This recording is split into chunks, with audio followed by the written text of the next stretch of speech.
Okay, welcome to the second part of the growth hacking sprint 3 at Happit. So now we would like to talk a little bit about getting started with the reduction of website bounce rates. So bounce rates are really important for the search engine optimization, right, Uri? Yes, they are pretty much. The bounce rate tells to Google algorithm how relevant your website is to the search that someone is doing. So if to put that in like conventional terms, it would be when you go to Google and you write your search query to Google, then you write about, okay, employee training. Yeah. And it shows you all the results. So from all the results, when people go to a website and they go in and they check, oh, this is not what I was looking for. And maybe it was talking about some training workout, to grow apps.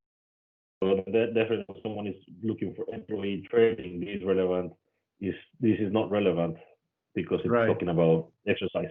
Yeah. So the bounce rate, the higher your bounce rate is, the lower your relevance is for that specific search. Yeah, or in other words, the lower your bounce rate, the better for you. Yes. Yeah, the lower your bounce rate, the more relevant your content and your website is for people looking for that specific, let's say, key search term or inquiry. Yeah, exactly. So now in this episode, we are going to show how to get started and what are the key basic elements to do search engine optimizations, and actually that you can get some small tips and hacks already to optimize your bounce rate from your website. Yeah, and also even though these three basic things to consider are something very elemental, we do not minimize it because these are some of the things that people usually neglect. Like these are the first things that you just take for granted. Oh well, that's the website should do it. Or you get confused that, oh, when I go to Google Ads, then I'll do it there. It's a different thing. This is what you're working already in your website. So, for example, we're running our website on WordPress, and as a default, WordPress uses Yoast, which is a very good tool, very easy to learn, very intuitive, and it has these four main kind of like focus points, which is the key phrase, the SEO title, the slug, and the website meta description. I'm going to run you through those quite quickly because the image that we have on the right side of the screen, it's actually I just cut a picture out of our own like Yoast SEO from our website. The key phrase is the first thing that Google Analytics kind of like looks at it. That one is directly related to the search inquiry and to the key search terms, which also go in hand to the exact match, to the broad match, and to the long tail matches. So that's just a little bit more of a reference of how that all works together. But pretty much in here, you're telling to Google what we're all about in one phrase. Yeah. You said something about long tail matches. Can you quickly explain what long tail matches mean? Yes. Well, to explain long tail match, I need to explain the first two. So when you have an exact match, that means that if you're using Google Ads to try to advertise your website, you're using a specific word, and then when that specific word, exactly the same, is put in the search engine by someone, then it will pop up. When you have a broad match, it means that with something which is around that realm of what similar, then your website will pop up. And that's where you have confusions between, if you say employee training, it might turn out to be something that is training about like workouts or some other type of training. Yes. When you use a long tail match, you usually use like a phrase. And then that means that some of the words in the phrases, in that phrase that the person is looking for. So how do I optimize my employee training? Maybe you're going to pop up in that employee training part. Yeah. So again, because you have the key phrase, then that one will go related to that, and Google algorithm runs through it. But there are ways in which you can better tell the Google algorithm what is the content of your website, so that you have better chances to show to a relevant search. And that's when we go to what actually is the SEO title. And it's the second part of the picture, where you can see the blue letters that says Easy Employee Training Method Digital Adoption Platform. Right. So pretty much what you are doing there is this is pretty much what Google is going to show to someone as the result of their search. Okay. Yeah. So when they Google for employee training, Google will take kind of like the focus key phrase, and then it will show something like this. And you are, again, in very small lines, you are describing what is your website about. Yeah. Like we're using 2 short sentences. Again, the sentence that we're using here, it's always good to include your key phrase, because you are reassuring to Google, and you are kind of like emphasizing that we are working with employee training. Yeah. I mean, in how the Google algorithm works, wasn't it so that it basically crawls all the content of your website, but here you basically show Google in the face that, hey, look at this, right? This is the first part. This is, let's say, the first touch that Google has with your website, and that the person has with your website, because Google can crawl it and say, okay, we're talking about employee training, but what type specifically, the person is going to choose what is exactly what they're looking for, the customer. So then here is that small window when you actually have to say, consider it a pitch elevator. You have 30 seconds to say to someone, you don't know what they're about. This is the elevator pitch. So you have the SEO title and you meta description. In 2 sentences, you have to say what you are and what you do. So Happit is an easy employee training solution. And what do? We provide the most effective way to help employees learning in easy click-by-click tutorials. So what we are and what we do, 2 sentences. Yeah, cool. So like Obi-Wan would say, this is the website you have been looking for, dear Google. Just remember to always keep your key phrase in those 4 elements. Yeah. So the next slide is a bit about the key phrases, right? Focus on key phrasing content. I cannot stop saying that how relevant the key phrase is when you wanted to help Google and everyone understand what you're talking, what's your website about. The second thing is that you not only you have to put the key phrase on kind of like this front window in your elevator pitch, but once you go to the content, and this is where we go back to what you were saying about Google crawls your content. Yeah. So you need to put that in order for the relevance. This is on the side of Google, for the algorithm to see that, okay, well, this website says that it talks about employee training. Yeah. Does it say anything inside about employee training? Yeah. And that's why you need to put this, so that the algorithm knows, okay, yeah, well, this definitely talks about employee training. And no one really knows how the Google algorithm works except them. But the general convention on what like common knowledge is that you have to include at least 3 times the key phrase within your content. So a smart way to do it is to put it once in the heading, in a main title. Yeah. Then in a subheading, like a subtitle of maybe like on top of a specific paragraph, and then within your paragraphs. Yeah, I mean, here on the right-hand side, you showed it nicely in this picture.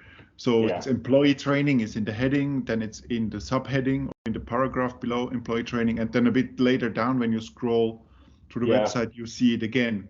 Yeah, because we have a subheading where we're talking about the words that Happit has won with Microsoft and with the ESPC. But then, of course, I have to put employee training, easy employee training.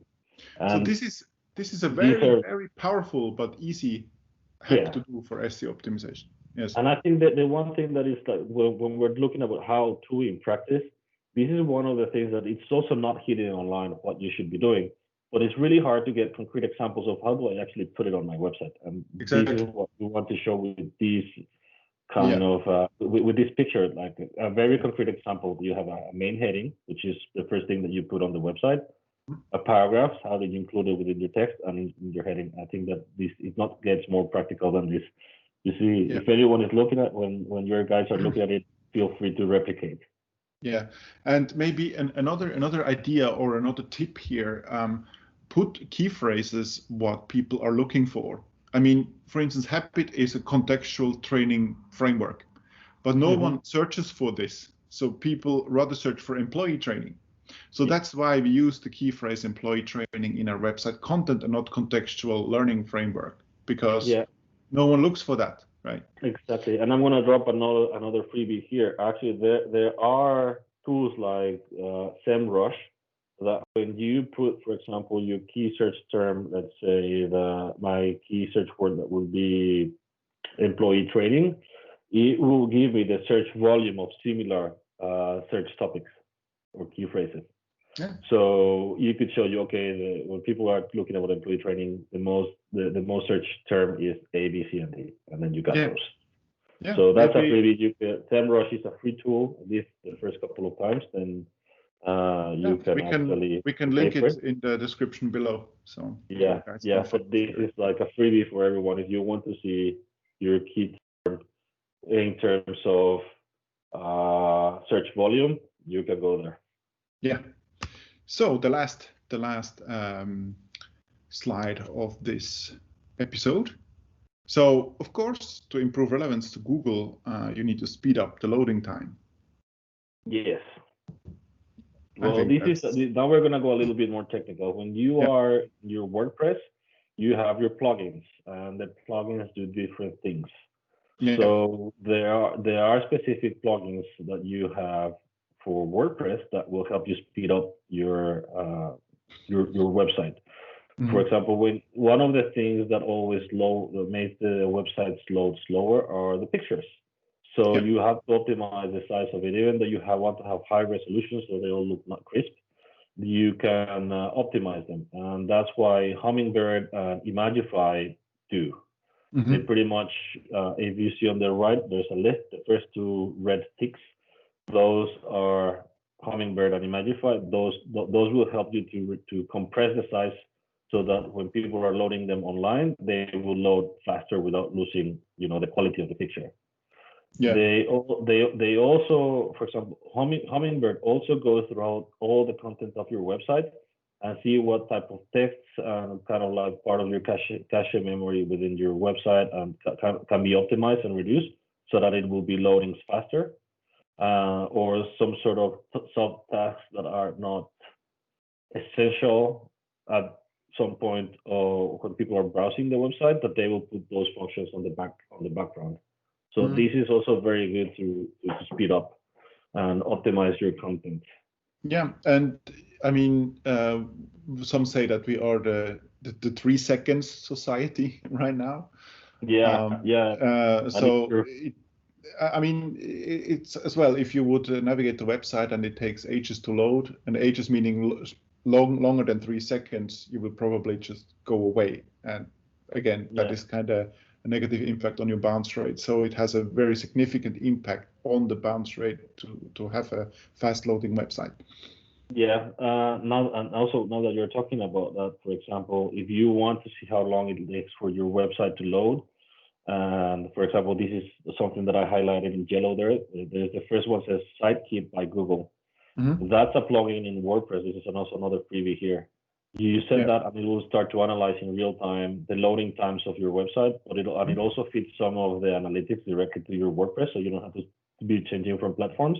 But for me, the most practical tool, like hands-on, is it analyzes the loading speeds of your website. And then once it analyzes it, you can click on it and it tells you specifically which parts you can go to, you have to improve or optimize. And it also gives you recommendations about what plugins you can use. What to do. Yeah, great. So Sidekeep by Google, that's your friend. Yeah, I mean, huge ad for them right now, but honestly, it has been the easiest tool to run right now. And it really works. Another one, I would say, finally, the WordPress Optimize.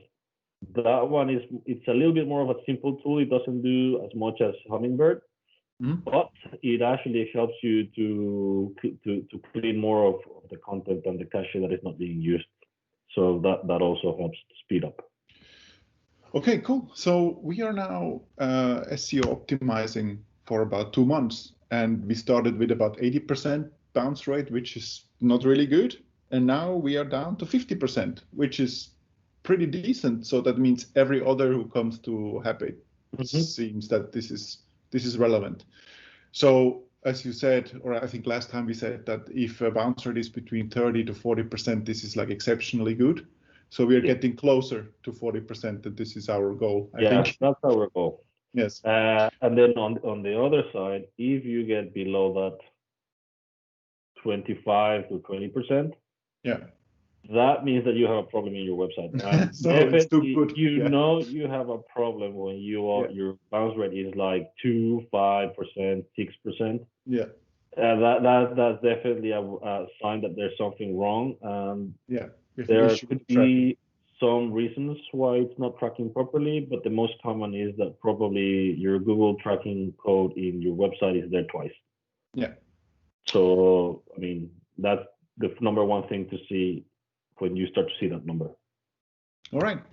But hey, on that bombshell, we are on the end now with this first how-to episode about search engine optimization and bounce rate reduction. We really hope that this was of use for you. And again, we will have all the links in the description below. And if you find this interesting, please subscribe. Yes, please do. And also take the time to go to our Facebook page and like us there. So we want to be on that. And also like this video if you like this content. Yes, and share it. Exactly. All right. Have a good one. Bye. All right. Thank you. Bye-bye.